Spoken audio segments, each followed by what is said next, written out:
കേരളം അവർക്ക് പറ്റുന്ന സാഹചര്യമുള്ള നാടല്ല. ഇത് നാട്ടിൽ സ്നേഹവും സൗഹാർദ്ദവും വളരുന്ന നാടാണ്.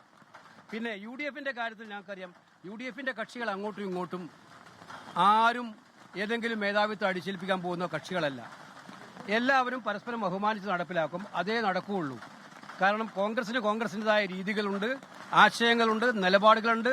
ലീഗിൻ്റെതായിട്ടുണ്ടാവും. പക്ഷേ ഇത് UDF സംവിധാനമാകുമ്പോൾ പരസ്പരം അംഗീകരിച്ച് എല്ലാവർക്കും യോജിക്കാവുന്ന നടപടികളുമായിട്ടേ മുന്നോട്ട് പോകത്തുള്ളൂ എന്നുള്ള കാര്യത്തിൽ സംശയം വേണ്ട. ഇങ്ങനെ വേറെ തെറ്റിദ്ധാരണാപരമായിട്ടുള്ള പ്രസ്താവനകൾ വരുന്നത് നല്ല സുഗമമായ ഗവൺമെന്റ് പ്രവർത്തനങ്ങളെ പിന്തുണക്കുന്നതിന് പകരം എതിർക്കുന്നതായിട്ട് ജനം മനസ്സിലാക്കും.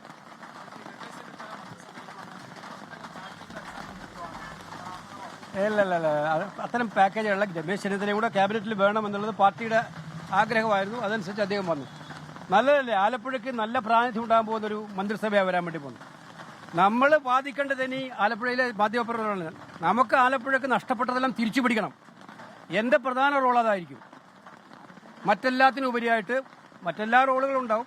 പക്ഷെ എല്ലാത്തിനുപരിയായിട്ട് ആലപ്പുഴയുടെ നഷ്ടപ്രതാപം വീണ്ടെടുക്കാനും തിരിച്ചു പിടിക്കാനും വേണ്ടിയുള്ള പരിശ്രമങ്ങളിൽ ഗവൺമെന്റിന് മുന്നിൽ നിന്ന് ഗവൺമെന്റിനോടൊപ്പം പ്രവർത്തിക്കുക എന്നുള്ളതാണ്. അതിനുവേണ്ടി പോരാടുക എന്നുള്ളതാണ്. എന്തോ നഷ്ടങ്ങളെക്കുറിച്ചൊന്നും ഇപ്പോൾ ചർച്ച ചെയ്യണ്ട. ഞാൻ പറഞ്ഞത് ആലപ്പുഴക്ക് ഒരു നഷ്ടം ഉണ്ടാക്കാൻ ഞങ്ങൾ ആരും അനുവദിക്കില്ല. അതിൽ എൻ്റെ ഒരു വാക്കാണ്.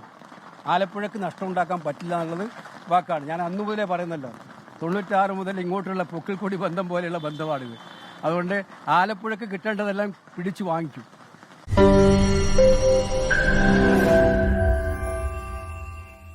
ലോകത്തെവിടെയായാലും ഏത് സമയത്തും 24 വാർത്തകളും ഓഗ്മെന്റഡ് റിയാലിറ്റി പാക്കേജുകളും എക്സ്പ്ലെയിനറുകളും വിശദമായി കാണാൻ ഞങ്ങളുടെ യൂട്യൂബ് ചാനൽ നിങ്ങൾക്ക് സബ്സ്ക്രൈബ് ചെയ്യാം.